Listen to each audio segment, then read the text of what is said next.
Hi, it's Jen Taub. Welcome back to Booked Up, a podcast that features you, me, and our favorite authors. This week, my guest is my dear friend, Mary Trump. You may think that Mary needs no introduction because you believe that you know who she is in relation to a certain distasteful someone who shares her surname. Or you have read her first best-selling book, Too Much and Never Enough, How My Family Created the World's Most Dangerous Man. Or her equally stellar second, The Reckoning, Our Nation's Trauma and Finding a Way to Heal. But what an author produces or shares with the public is only part of who they are. And it should go without saying that our family of origin is a piece, but not all of us. My friendship with Mary developed not out of her written work or mine, but from a shared love of reading. Our first phone call back in 2021, we got lost in a discussion of our favorite books and films. Until then, I had not known she had not just a doctorate in psychology, but a master's degree in literature from Columbia University. Since that first conversation, we have had countless more about books. But one thing I have yet to ask her is how she came to love reading as a child, what her master's thesis focused on, and, as a nonfiction author thus far, what her aspirations are for fiction writing. Let's dive in.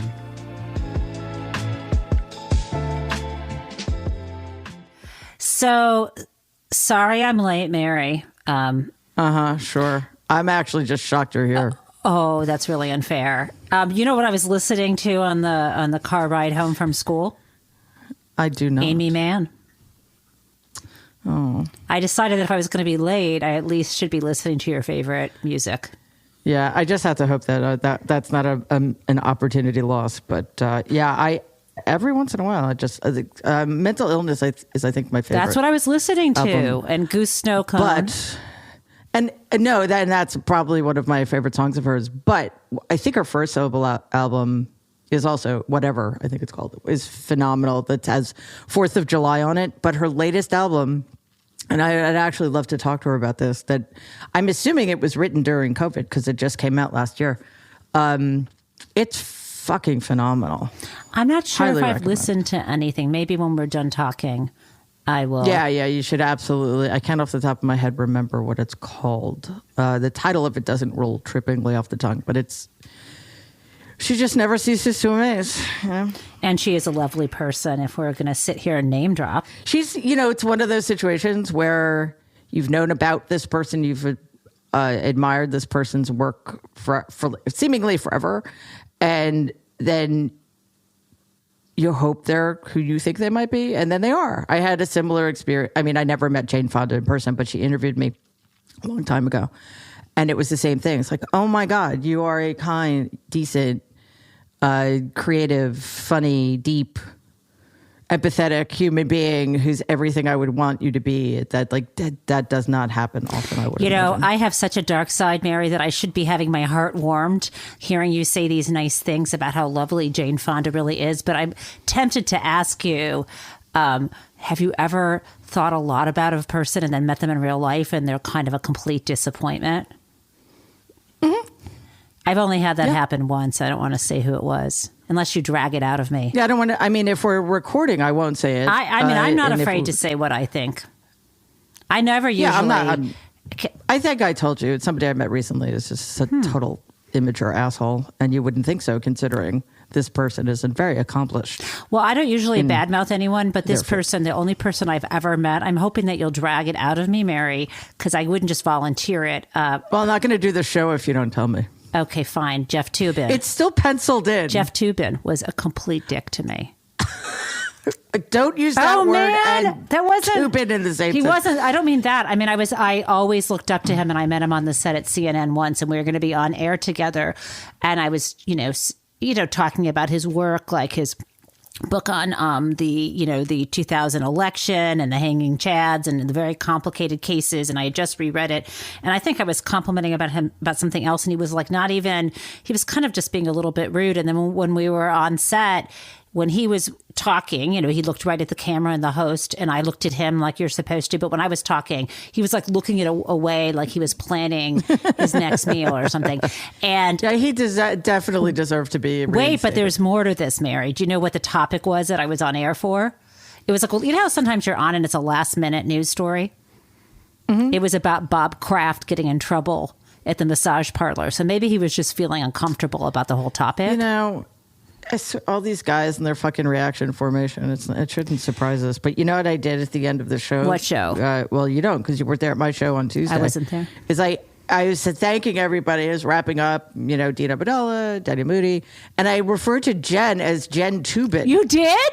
Like, why did I do that? That is so weird. And I know. And I'm like, and then I was going to thank Norm. I'm like, I'm afraid to thank Norm because what am I going to call him? And I realized it's because I watched this quite silly show called My Life is Murder with Lucy Lawless. And that's why I watch it, because I love her. And there's a character, Ruben, one of her friends who runs a cafe, of all things. And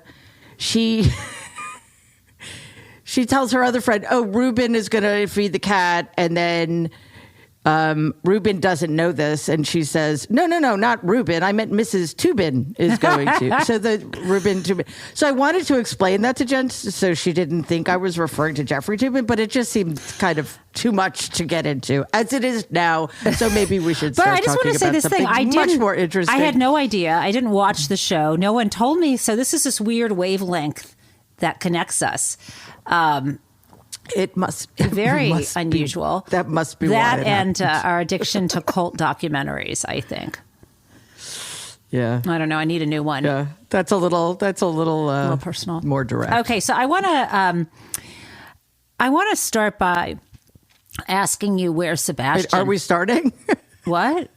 Oh, Sebastian is at his babysitter's. Wow, I don't see any cats. I'm picking him up next week. Where's Cap? The cats ignore me like all day. I don't know. They're probably sleeping somewhere. Okay. I even got Cap a bird feeder so she would, be more Where's the engaged. gecko? She is sometimes, but right here, Nemo is plugging away. Okay. Glad to hear that odd wound She's immortal. on her head has healed. Healed, and it now matches her tail, which is a little freaky. It's like she got a skin graft without my knowing. So have we done the full pet inventory? How's Cap's health? Everybody's healthy. Cap's a little chubby. That's okay. Okay.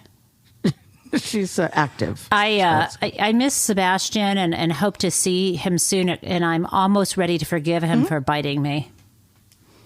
Well, it'll happen again. So it's best to forgive him for this one. So do you want to talk about books or no?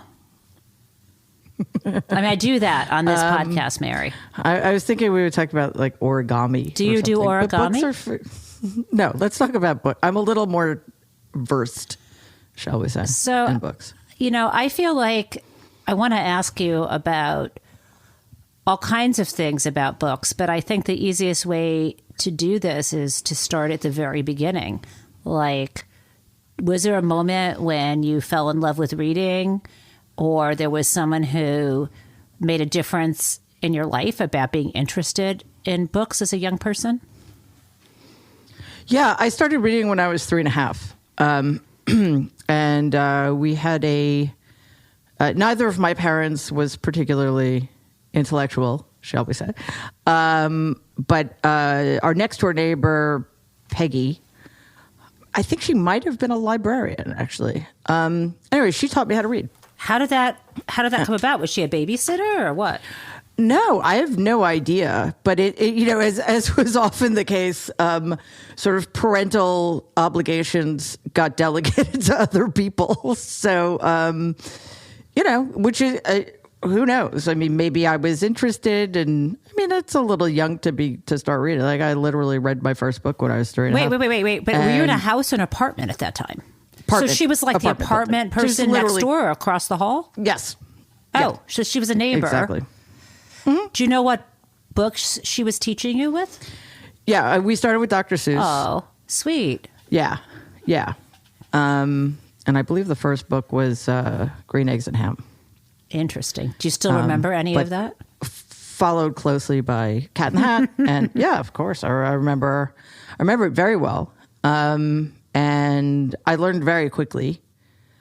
And reading became possibly the most important thing in my life, followed very closely by sports. Did Peggy teach you sports not too? Watching, doing Who sports. was your sports No, I was companion? just sort of a natural athlete. And, going to a sailing camp sort of broadened my horizons as well. So I was a very active kid, but I also spent an inordinate amount of time in my room reading books. And your mom, were you was Peggy in your apartment? Do you remember being over next door visiting her when you were reading? I don't. I mean, I think it was a combination of both, but I don't remember. I was little. It was a very, very long time And ago. after that, were you the kind of person who an adult would take you to the library and you would get books, or did you go to bookstores or what? When we were young, because you're a little younger than I am, but we're essentially the same age, book clubs were a big thing. Oh, right. Like Scholastic Book Club? Right. Mm-hmm. Did you get to order whatever you wanted on that? I did. I hate that you. Was, I don't hate you, but I'm jealous. Nice way to start the show. I mean, it was extraordinarily fortunate in that regard. Perhaps only in that regard, but yes, in that regard.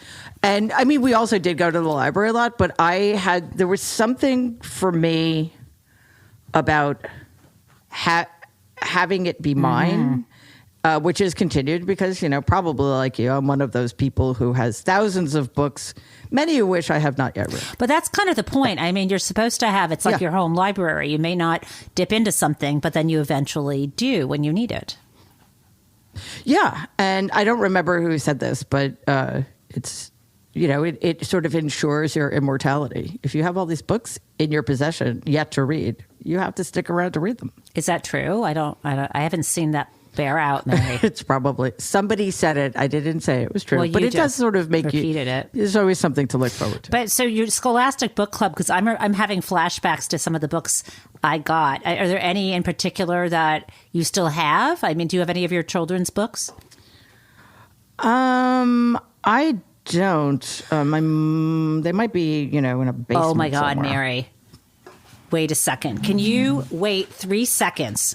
I swear to God. Hold on. Guess what? I was home visiting my parents this summer. And, they always say, take whatever you want. And so... There's still stuff So I found some children's books of mine. Mm-hmm. I'm just going to show you, see if they bring back memories. A Bargain for Francis. Yep. And I loved this one. I think this is, okay. Did you have this Aesop's Fables? It looks familiar, yeah. Okay. How about A Birthday for Francis? Yeah, I wasn't really into Francis. Oh, my God. I mean, I read them, of course. I know. I've got one more thing to show you, and I won't show you everything, but this book called Looking for Susie. Do you see this? I literally stole this from the library and hid it, apparently, under my bed. It still has the stamp from the library, and my parents had to pay the library. And they tried to lecture me that in the future, I was going to have to return books on time. Otherwise, I would have exorbitant fines to pay. And I just made friends with the librarian in college and never had to pay my fines. Wise. See? Very wise. Very wily. But you like to own. I, too, obviously like to possess these books. What do you have? Yeah, and I was very fortunate to be able to buy pretty much whatever books I wanted. Yeah.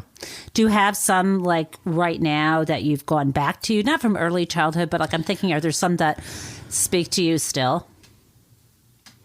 Yeah, I particularly liked Roald Dahl and William Steig. I think those two, not all of their stuff, but some of their books really stand out. And there were other series I like Frog and Toad, and it's sort of series that a lot of us read. But my two favorite. Did you just say Frog and Toad? Yes. Did you just say Roald Dahl? That was my favorite. That was James and the Giant Peach. Was your James and the Giant Peach. So, okay, obviously your reading gets more advanced as you grow. And I think by the time I was 7, I was done with sort of children's books and started reading sci-fi. Oh. But as a young reader, very young reader, my favorite book was William Steig's Sylvester and the Magic Pebble. And my second favorite book, when I was a little bit older, was Roald Dahl, James and the Giant Peach. Can't wait to see what the expurgated version. Yeah, I was going to ask you, what are your thoughts like. about that? Or maybe we shouldn't even comment. Well, what do you think about people? They corrected themselves. What? So they corrected. They're also publishing the unexpurgated versions. I just think it was a silly. I understand it in some ways, but that is. I think that's a conversation for the time. Yeah, actually. Yeah. What's interesting about my 2 favorite books is that I never read them to my daughter. Oh, why not? Well, are you familiar with Sylvester and the Magic Pebble? I am not. That one I don't think I know, but maybe you can refresh my memory. Yeah, and again, when I say I love this book, that's an understatement. It was sort of like my lodestone or something. No pun intended. It's It's very dark. It's a very, very dark book. And I didn't know that at the time. But it's about a family of donkeys. Uh-huh. And Sylvester is the only child, and the mom and dad take Sylvester for a picnic, and he collects pebbles, as you can imagine. And he goes off to look for new pebbles for his collection, and he finds one that is perfectly round and red. Mm-hmm. And it starts to rain, and he has the pebble on his hoof, and he says, "I wish it would stop raining." Next thing you know, the rain stops, the clouds clear, the sun comes out, and he thinks it was just a coincidence. But then he says, just to see, "I wish it would start raining again," and it does. So correlation indeed was causation. Exactly. So he realizes he has the titular magic pebble. So he's heading back to his parents, and he has these. I'm sure I'm getting the details of this wrong, but I haven't read it in a while. Because when I did reread it, I was like, "Oh my God, I'm never reading this to my dog." He comes across a lion, and as you can imagine, lions are very dangerous to donkeys. So you don't often see them in the same place. You don't, and you see, yeah. Let's not get graphic, but yes, you don't. On those rare occasions, you do. It doesn't end well for the donkey. So he panics, and he could have said, "I wish I were home. I wish I were back with my parents." And instead, he says, "I wish I were a rock." What? So he turns into a rock. The magic pebble falls onto the ground next to him, and the lion is completely confused. In fact, one of my favorite illustrations is the lion coming over to sniff the rock, just looking absolutely mystified and baffled. So when the picnic's over, Mr. and Mrs. Donkey, I can't remember what their last names were, can't find Sylvester anywhere. And they come near the rock, and they're calling his name, and he can't respond in any way whatsoever. Because he can. He's sentient. But he can't respond. They think it's just this rock, and they go home, and he's missing. And fall follows summer, and then it's winter, and he gets snowed on, and then it's spring again, and he's just kind of sleeping more and more, and sadder, and kind of hopeless. And his parents, as you can imagine, are devastated because they think he got eaten by a lion or something. So I think the father suggests, the spring's coming again and it's getting nice out. He suggests that they maybe go for a picnic and, just to reminisce about Sylvester. And they end up having their picnic on the rock that is Sylvester, their son. So they cover him with a blanket and they put all the food on him. And the mother notices the red pebble and she says, Sylvester would have loved this. This would have been perfect for his collection. And she puts it on top of the rock that is Sylvester. And Sylvester is like, again, he's like in this sort of deep slumber state. And he knows it's his parents, and he's like slowly waking up, and then he realizes what's happened, and he says, I wish I were myself again. And he becomes Sylvester the donkey, and the picnic goes flying everywhere, and there's this wonderful reunion, and they all live happily ever after. So I don't see that as a sad story at all. It has a happy ending. What's the sad part? Yeah, well, okay. That the idea of being so terrified that you, the thing you wish for essentially ends your life. You know, you become a being with no autonomy, with no hope. And it is just like by the slightest chance that you get made whole again. I don't know. I found the middle of that book is very dark. Let me ask you this question, though. I mean, because I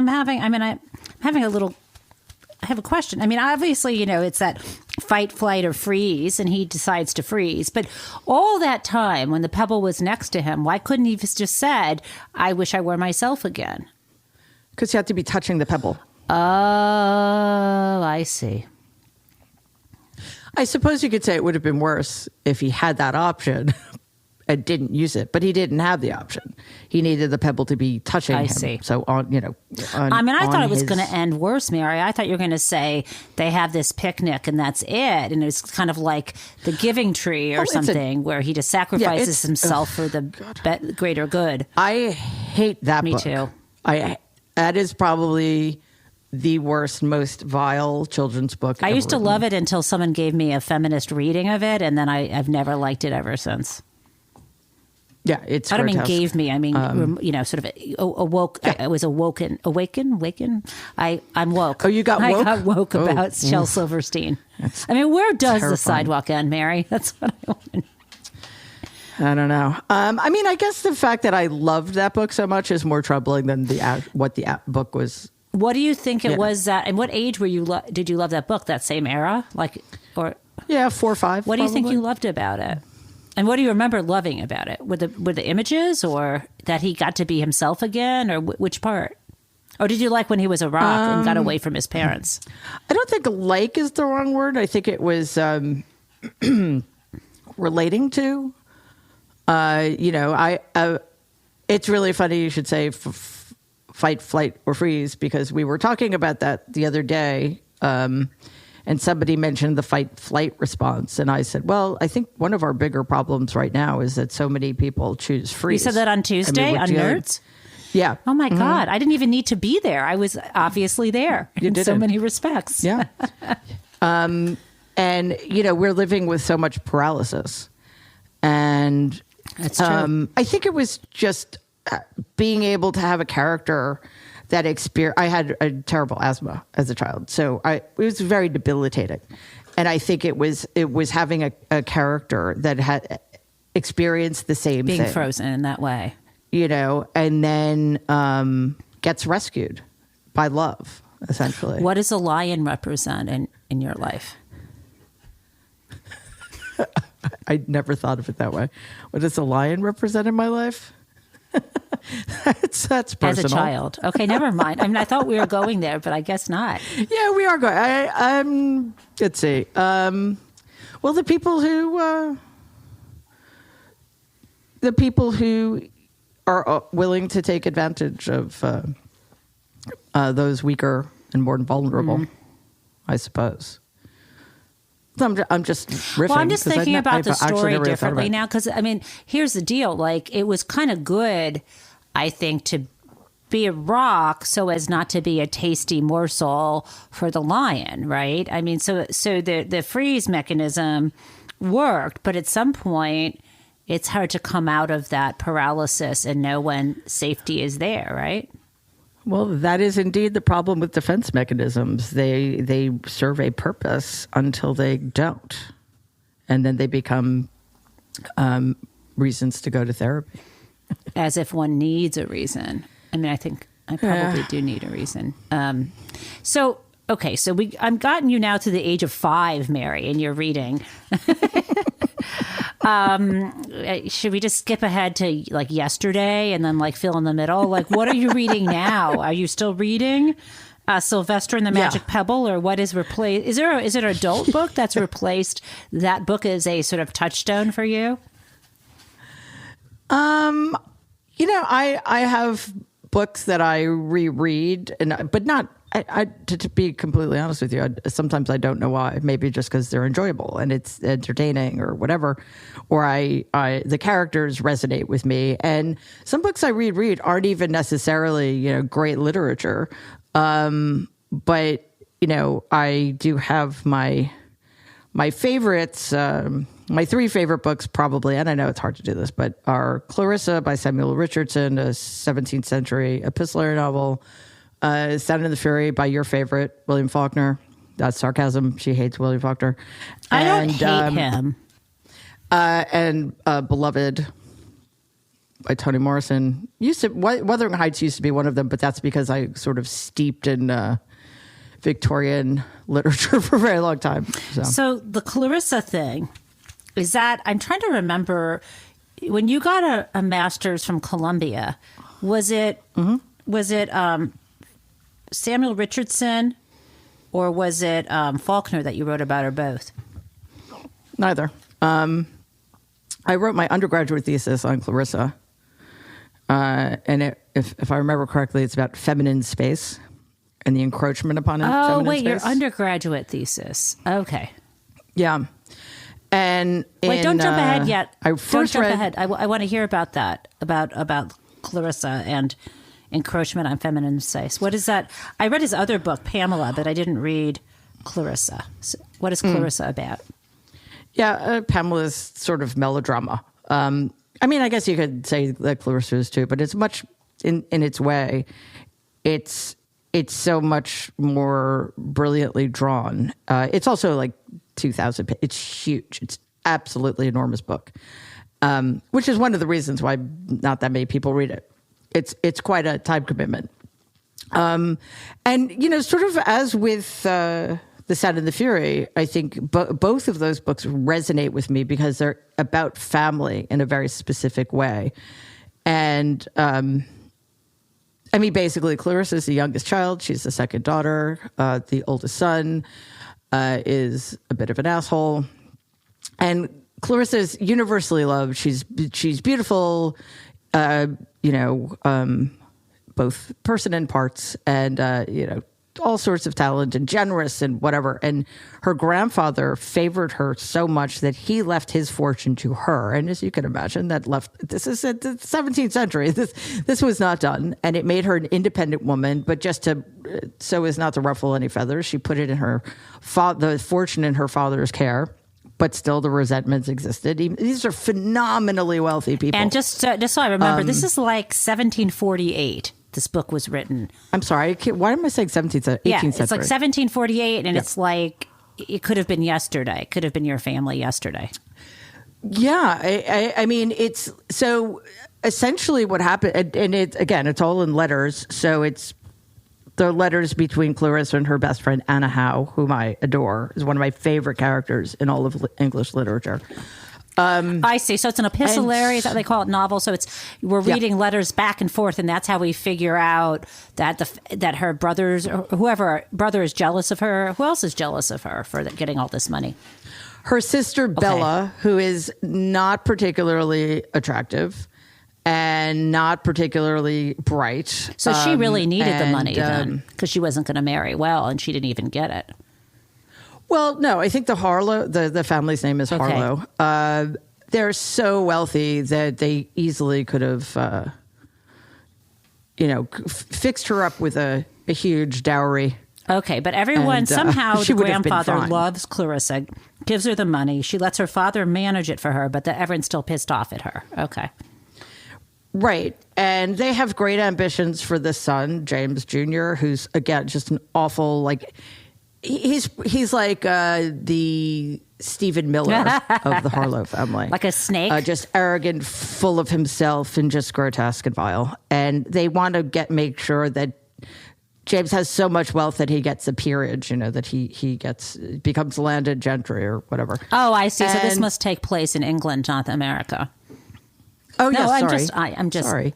Yeah, I only studied, obviously I've read a lot of American literature, but formally I studied British literature. Sorry to cut you off, but so we've got Clarissa, we've got the older brother James, then we have Clarissa, then there's Bella, and they're trying to make sure that James is rich enough to get a peerage.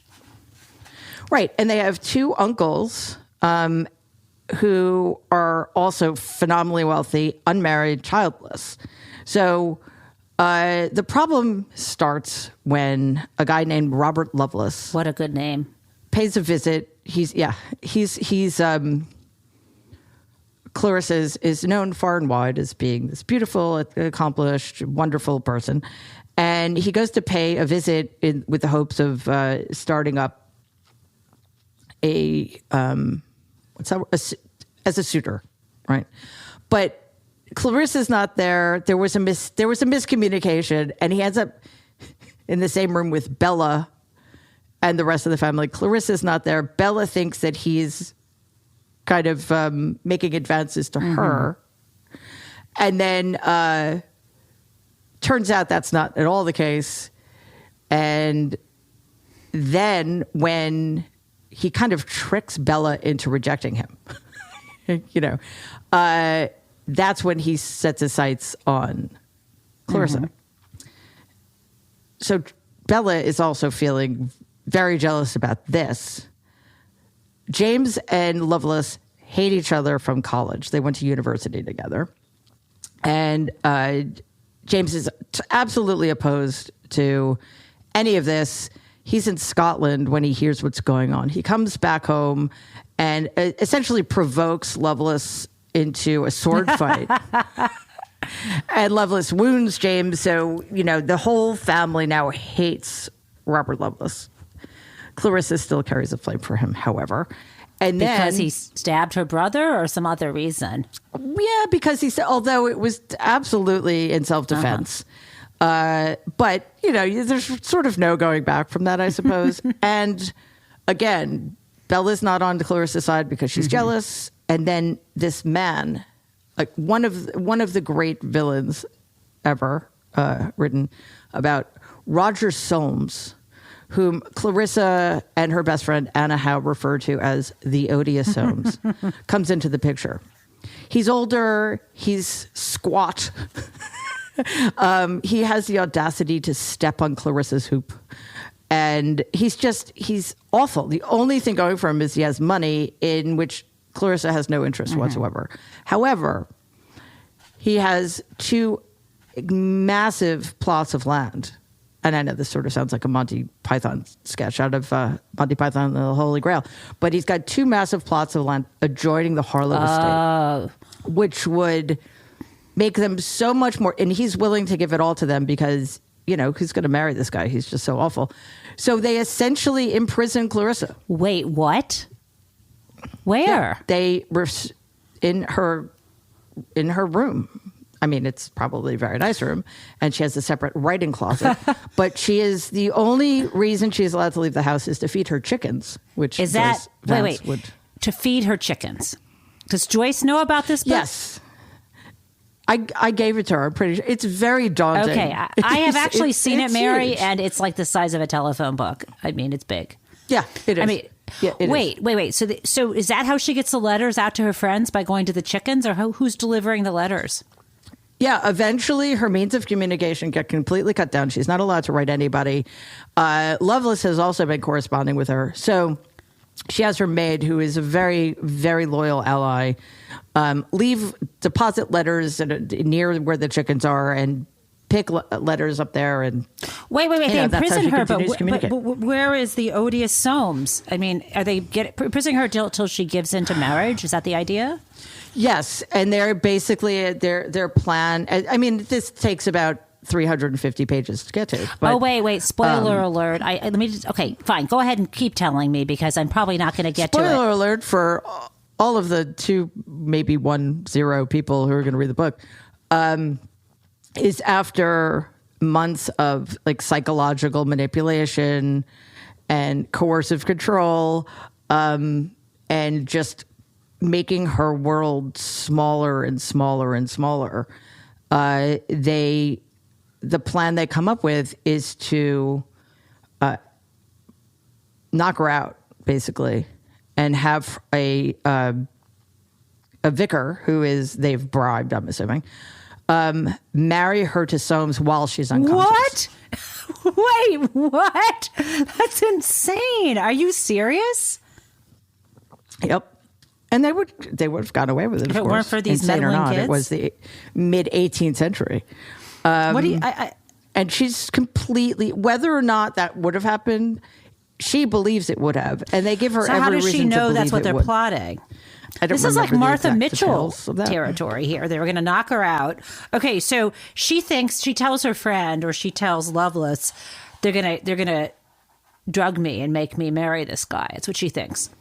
And Lovelace knows this as well, so he begs her to run away with him. Does she love him, though? You know, it's one of those things, I think if left to her devices, she probably would have figured him out. But by hating him so much and restricting her circle so drastically. Well, he represents freedom. That's it. He represents freedom. He also clearly, in her view, I mean, she it's a sort of methinks thou dost protest too much. She's always defending herself against Anna Howe's accusations that she's in love with him. And she says, no, I'm not. But also you have to remember, compared to first of all, Lovelace is a handsome, accomplished guy, but he has a pretty bad reputation. For stabbing her brother, with women, for example. Well, no, but like he's temperate, but he's probably he's slept around a lot. Likely, he doesn't treat his family particularly well. So there are lots of strikes against him. But debts they kind of too. No, he did, but he's free and clear. His family, of course, is also extraordinarily so fast wealthy. Forward to what happens. I'm getting anxious not knowing. Well, he basically tricks her into running away with him, and then she's on the run. And the rest of the book is... Wait, how do you get... If your money is all in your land, and it's not like you can have, like, credit cards or, like, loose diamonds. I mean, how do you run away without wealth as someone like her? Well, she was totally dependent on him. Ooh. Yeah. Let's put it this way. So she gave up all of her wealth very long to be with this guy. She gave up everything, and I think she still hoped... Like, she wasn't running away to marry him. She was just running away so she didn't have to marry Soames, in the hopes that with distance and maybe finding more allies, she could convince her family that, she loves them and she can't marry. She said this all along. I won't marry this guy if you don't want me to. Just don't make me marry Soames. So structurally, how does this work? This part of the story, are these, when she's run off with him, is she now sending letters to her friend at that point? Okay. Yes. She's still communicating with Anna, and it takes Anna a while to realize how serious this is, which is kind of interesting. Because, again, it's surreal. So does she turn herself into a rock, or what's the ending of this one? You really want to know what happens? I see no reason not to know, Mary. Otherwise, right. I'm going to Google it when we finish talking. He brings Clarissa to his aunt's house, and his aunts are known to be these very upright people, but it turns out that they're really prostitutes. Wait, what? He tricks her. Wait, I was not expecting this twist at all. His upright aunts turn out to be prostitutes? How does she? No. They weren't really his aunts. I see. If he had taken her to his aunts, they would have protected her. Wait, is this a human trafficking? Essentially a brothel. Oh my God. And, in the meantime, he's communicating with his best friend, Belford. and who, by the way, ends up being Clarissa's ally, and makes it very clear that the whole goal was to humiliate the Harlow family and just, turn her into a prostitute herself. Not turn her into a prostitute, but kind of conquer or her. What do we say today? Like, Sex worker. Marry her. Okay. No, it wasn't. No, it wasn't about that at all. He basically wanted control over her. And the last thing that happens is, not the last thing that happens, but one of the last things that happens is the book. After all of this time, after all of this tension's built up, he rapes her. Oh my God, Mary. That's terrible. Yes. And that's the end of the whole book? Yes. No, the end of the book. Does she get pregnant? No, she does. Oh, it's really I'm uplifting. only laughing. And then I'm only laughing because I'm almost fucking crying that this is one of your favorite books, and it's so devastating. And I'm just sitting here crushed right now, and I don't even know what to say. And so the terrible lesson of this book is, woman, don't have agency. Do what your parents tell you to do. Marry whoever they say to maintain their estate. Don't go off on your own, because if you do, you'll get raped and you deserve it. And can't believe that you like this book and never read it. It is brilliantly written. I mean, what, you think Sound of Fury is uplifting? Did I say that I like that book? Hey, come on. Oh, no, I didn't say you liked it. I said I like it, though. So you shouldn't be surprised that I sort of tend toward. I mean, I understand twisted family stories. Like, I like Eugene O'Neill plays, but okay, but like, so basically, I just need a moment to collect my heart, which has just shattered into dust. Okay. Great book, Mary. Well, what's good about it kind of, you learn what happens to all of the other characters, and they all kind of do get their just desserts. Really? Tell me how the parents get their just desserts, or what happens to this awful Loveless guy? Does he die? He dies in a duel. Who kills him? The brother?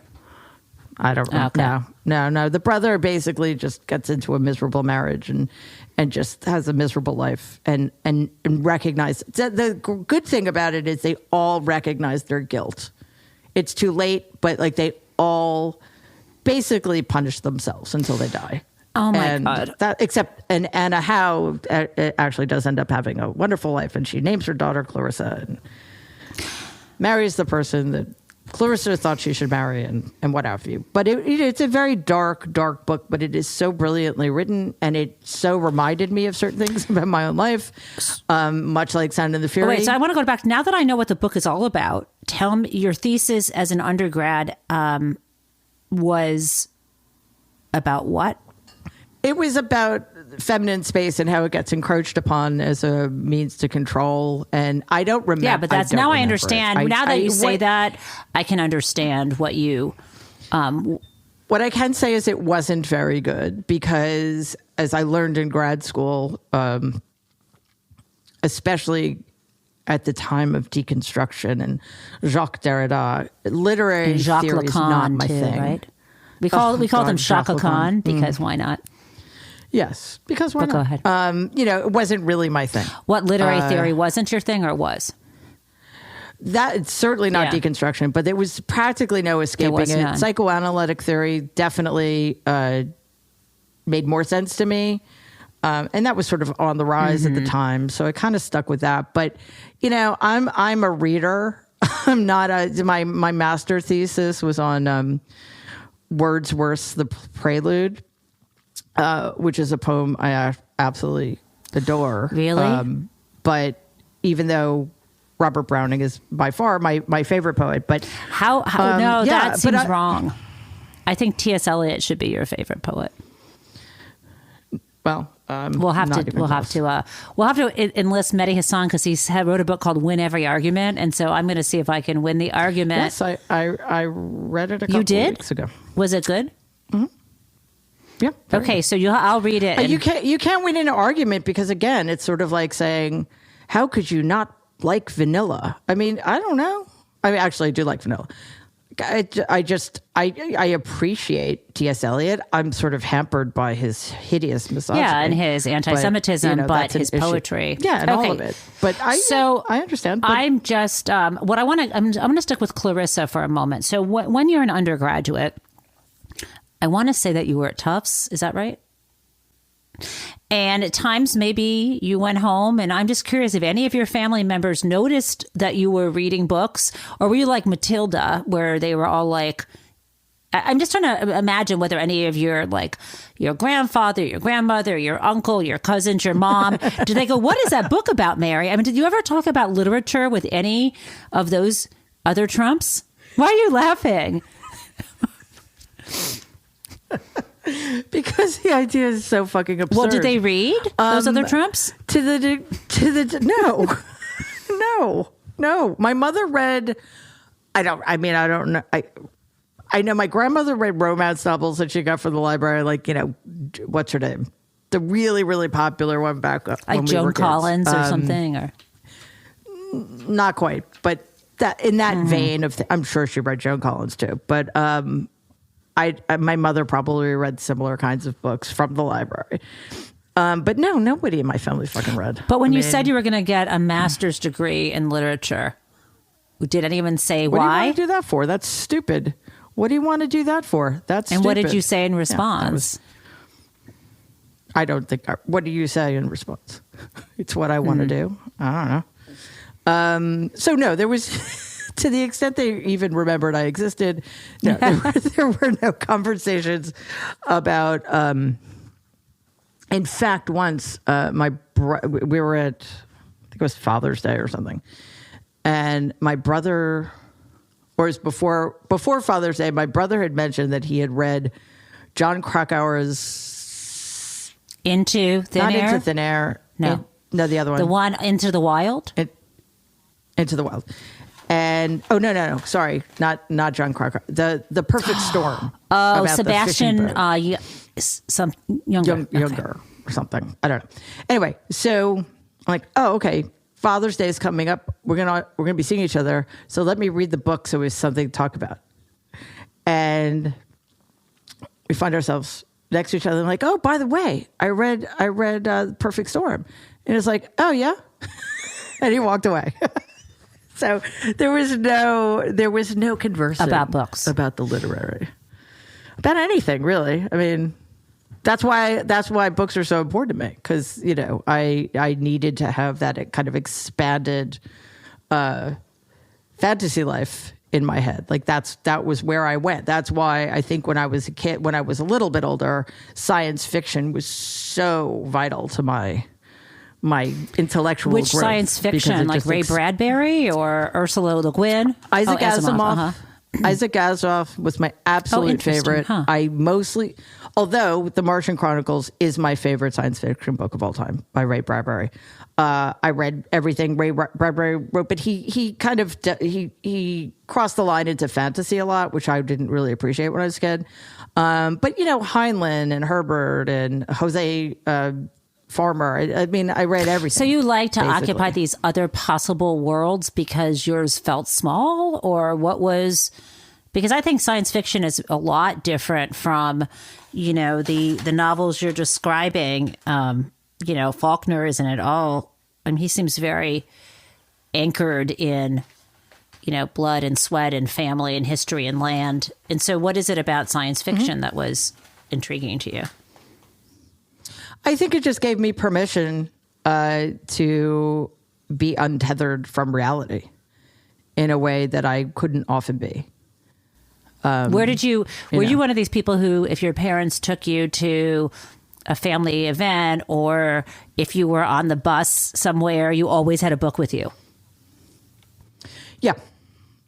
But I was also very sociable, unlike now. Like I'm very shy, introverted person now. And I was an introvert when I was a kid, but I was also very outgoing in a way I'm not anymore.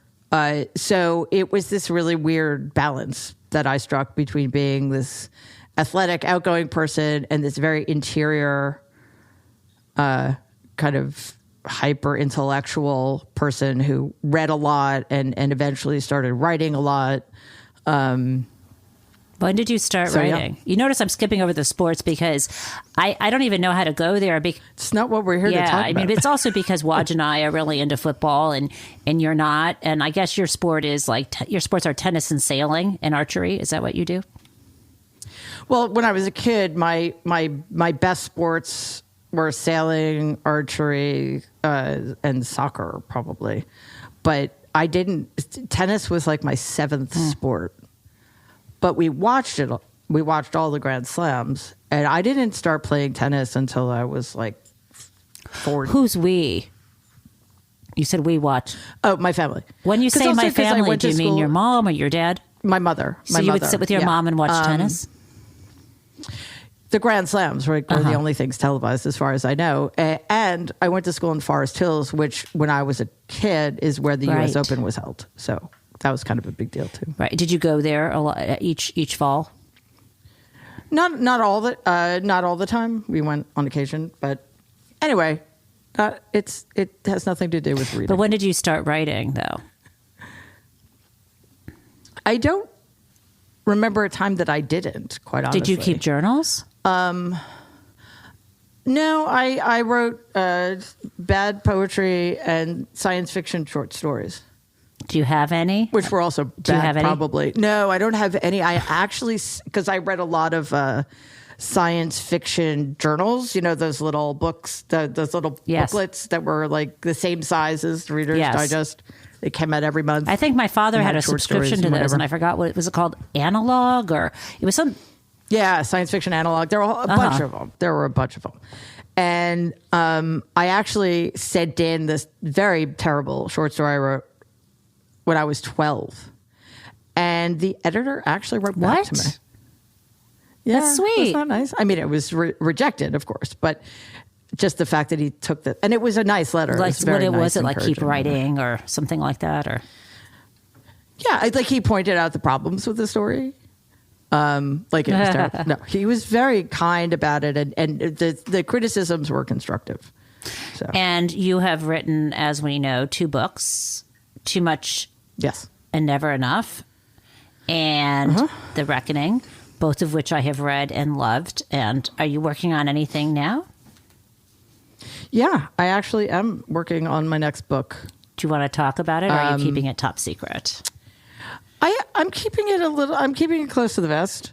But it is neither of the other books I've written. It's still nonfiction, though. I spent most of my life through grad school writing fiction, and I had every intention of becoming a novelist. But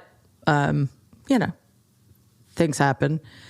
So the fact that I've written 2 books of nonfiction is something I never, ever would have anticipated, and that I'm working on my 3rd. But this is one I just feel like I need to get it out of my system, and then, hopefully I'll have the luxury of writing some nonfiction down the road. I'm sorry, fiction. Well, I certainly hope so. It's funny because I know you. There are things I would ask someone else, but maybe I don't ask you. But I'll pretend I don't know you, and I'll say, a little bit ago you said you used to be very social, but you're not anymore. Why? I mean, I think I know, but I'm curious what you'll say. I'm not. But when did that change? You said as a kid you'd have your book, but Yeah, it changed after my dad died. He died when I was 16, and not that there's a good time for this to happen, but it happened at a particularly bad time. I had just started. He died two weeks after I started at a new boarding school. So I didn't know anybody. It was a tough transition to begin with. I mean, I was handling it okay, but I had never been new before. I started going to camp when I was 6, the summer before first grade. And I'd been in the same school since first grade. So I'd had the same group of friends forever. So being new when that's already traumatic because you don't have yourself mirrored back. Yeah. You don't know who you are around people. Right. And it was junior year, and very few people start. So there weren't a lot of new people coming into my grade. So, so it was tricky. And then my dad died, and that kind of changed the course of events, really. So I think just from then I was sort of working from a deficit for a really long time. College, first time I went to grad school. And, those things kind of take their toll. And then I became just a more shy, more I got to the point where, I was perfectly capable of, being among people, but it wasn't my default, so that all got exacerbated exacerbated since November 2016. I can explain why. You probably don't know why that date has any significance, but it seems important in world events, but you personally, I can't even imagine. Yeah, who knows what you're talking about? So just sort of another instance in which the trauma happened, but under less than ideal circumstances, because as in boarding school, I was at the wrong place at the wrong time. I was living in a town that was not the easiest place for me to live under the best of circumstances. And after the election, that became much more salient because, it's a pretty Republican town, and which hadn't mattered before. What was that like that people in your town or people in your close circle of friends had voted for your uncle? I can't imagine. Yeah, it was pretty hurtful. And again, it's not like I'm not going to tell people how to vote, and I'm not going to punish them for voting a particular way, but it did hurt me. I did kind of take it personally. And I just became very, very withdrawn after that. A lot, your story is the same, obviously amplified. So many of us were so distressed that our family members, a lot of people like me who are progressives, you hear politicians say this, that they had family members, whether it was Elizabeth Warren or I think even Eric Swalwell, you hear them saying, everyone had some family member maybe out there or a friend, someone who voted for him, but to have it be him be your own family and then these friends and, I'm sorry. I'm sorry for you. And the fact that I wonder, I was trying to avoid discussing him, but he's probably, we don't have to. Be running. He's running and he's probably going to be the nominee. How are you preparing yourself other than trying to, find a magic pebble and turn into a rock again? What are you? Well, that's what I tried. You tried first. that. Yeah, I did. What can you do now to brace yourself for this? Not all over again, but maybe worse this time around. I don't know how he could possibly win, but he could. Well, I said that back in 2016 before the election. It's just the fact that he had a 0.0001% chance of winning was just horrifying. That America was willing to take that risk. Well, it's always going to be close to 50-50 given how the populace and how the Electoral College is, whoever gets the nomination. So it's too close for comfort, for sure. Yeah, absolutely. He what quote unquote won, and I continue to believe that the election in 2016 was totally illegitimate. 37,000 votes in 3 states, and we can see what they're trying to do, even about 2020. 37,000 votes in 3 states. Right. Popular vote, he's never because won. Of the evil, racist Electoral College. But anyway, and that's all they're working on right now is rigging it. But listen, it won't be a surprise. I'm full. I think I could say that. I dearly hoped that after 2020, the Republican Party would reject him, not because they were going to do the right thing, but because they recognized that was just the wrong road to keep going down, and they did it. And I think that was the last time I had hope about that situation. So now I just think that he's inevitable, and because who knows? I mean, how different my life would have been if he had just gone away.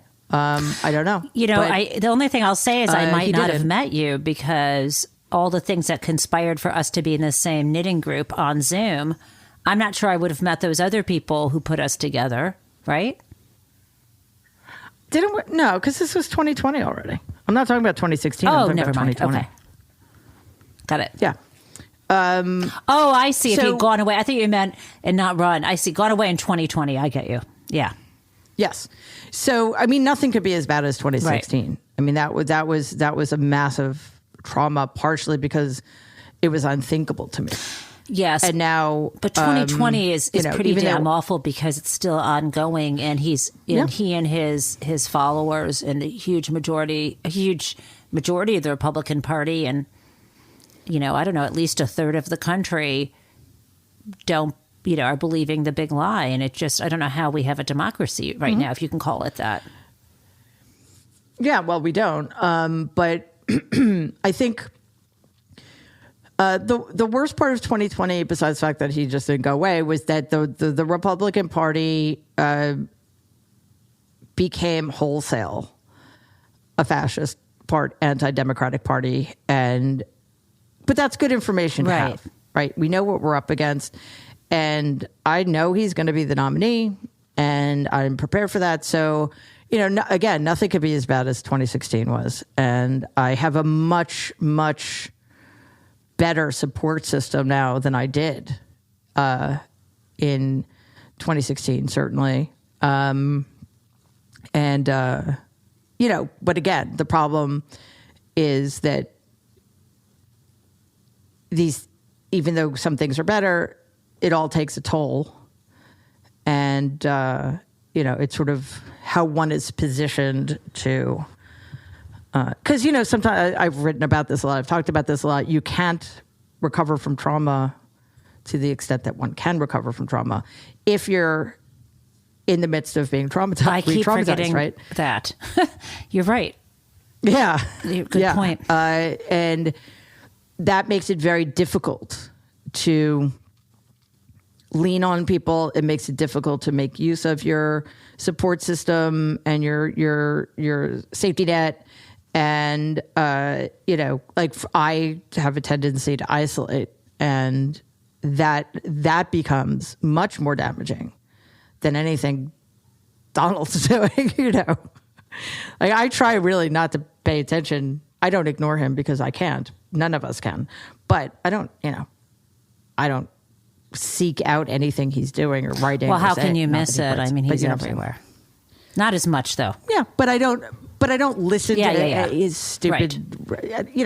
I let other people tell me what's going on with him, and I know he's a threat. Yeah. So there you go. We'll deal with it when we have to deal with it. Are there any family members that you have that you stay in contact with who are, I wonder about, well, I guess maybe not because of the lawsuit. Never mind. I was going to ask about your aunt who you might have been close with once. So I guess not. I have a very small family, but my daughter is like one of the best people Aw. I've ever known. So that makes up And for a she's lot. graduating from college soon. Congratulations. Yeah, she is indeed. Thank So you. I can't believe we are almost done, and I want to see, is there something I didn't ask you or you wanted to tell me that we didn't cover? Yeah, I think we started to talk about this at the beginning, and then we got sidetracked in a really lovely way. So I'm quite happy that we went where we went. But I do think it is important to remind people that reading is so important. Like, I stopped reading for a while, which basically meant that I was disconnected from an essential part of myself. And I think you were visiting when I decided to kind of teach myself how to read again. And I chose some really short, not particularly challenging books to start with, like books that maybe I wouldn't typically have read. But, maybe a couple of months ago, decided that I wanted to reread Henry James's oeuvre. Oh, I love him. And it is basically, I think it's helping my brain rewire itself. I haven't got that far because I, as you do probably, I have to read a lot of nonfiction, which I never used to do. Like I just read Medi's book, and I've had to read a bunch of others, and that's fine, and that's good because I learn a lot. But fiction is the thing that kind of heals me, and it just makes me a better thinker, and certainly it makes me a better writer. I agree. No, I'm glad you said that, and I'm hoping that I begin to read fiction again.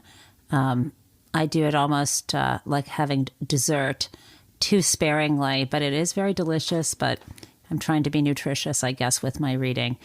Well, it's been so good talking with you, Mary, and I hope we can do this again.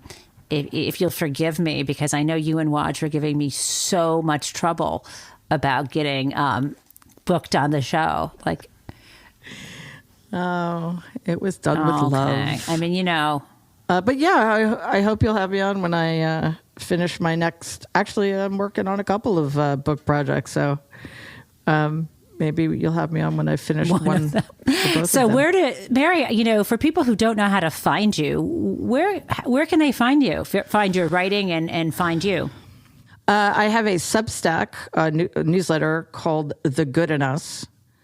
I should probably know that address, but I don't. Just, if you want to Google Mary Trump Substack or The Good in Us, you'll get there. I also have a show that you are a regular on, The Mary Trump Show. Got three episodes a week, and Jen and Waj Ali and a few other people are on every Tuesday with me. We call ourselves So that's the Nerd Tuesday Avengers at noon? because we are. That's Tuesday at noon. I have an interview show Thursdays at 7 p.m. Eastern, and a third episode called The House of Horrors on Fridays at noon, in which we talk about whatever awful things have been going on in Kevin McCarthy's House of Representatives. And I'm on Twitter still at Mary L. Trump. I have not had I think I just don't want to face up to the reality of how broken Twitter is. So I have not made the jump to any of the alternatives yet. I'm really resisting it. But Elon Musk has destroyed what had been this extraordinary community, this extraordinary aggregator of information. And yeah, I haven't grappled. I have one more thing. So I'm Shoot, I forgot to ask you. Yeah. When and if your uncle is indicted, I know at one time, didn't you say something like America was going to run out of beer, but will you have an emergency Nerd Avengers immediately? Oh my God, of course. But for those people who do celebrate with alcohol, it will be compulsory. And for those who don't, there's going to be plenty of non-alcoholic Diet Coke. Bring in non-alcoholic beer, a Diet Coke, a Snapple. But please drink whatever you drink responsibly, and don't operate motor vehicles or machinery. Well, nope. I typically discourage people on my show from joining while driving. This doesn't make any sense at all. So, we will all be safely at home. And, how can you, unless you don't drink, which I'm all for, by the way, it's hard to imagine. Okay, let's do this. That. Let's place a friendly wager, Mary. Let's just close out the show today by placing a friendly wager on when we think the first indictment's going to come down. I was wrong. I thought it was going to be in February. You won't do it? Just a wager? Oh, no. You're no fun. No, I've been kicked in the teeth so many times. I'm literally at this point where just tell me when it happens. I can't keep anticipating. I've had so many reversals. We've had so many false alarms, and it's really debilitating. So I'm sorry not to be fun, but I don't think it's good for me to engage in these. Okay, well, just please text me. I might be teaching class or doing something else. I don't want to miss it. Oh, I'll send an owl. An owl? Or something, so you good. Okay, great. Yeah. I'm making a note. The owl. That's more effective than a So text. just an owl. Like that's what I'm going to, okay, that's what I'm going to do. Okay, when the indictment comes down, it's going to be all owls all the time. Thanks, Mary.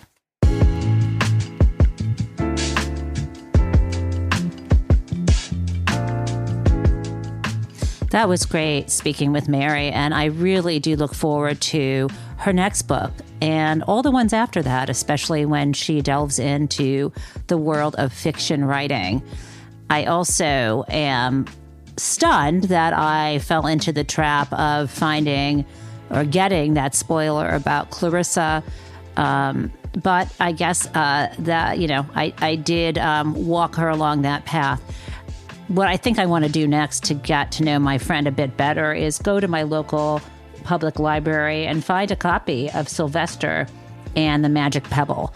Or actually, maybe I'm going to actually buy a copy and annotate it for her to say who the lion is and who the pebble is, and then send it to her. But I guess I can't do that as a surprise because she's probably going to listen to the show.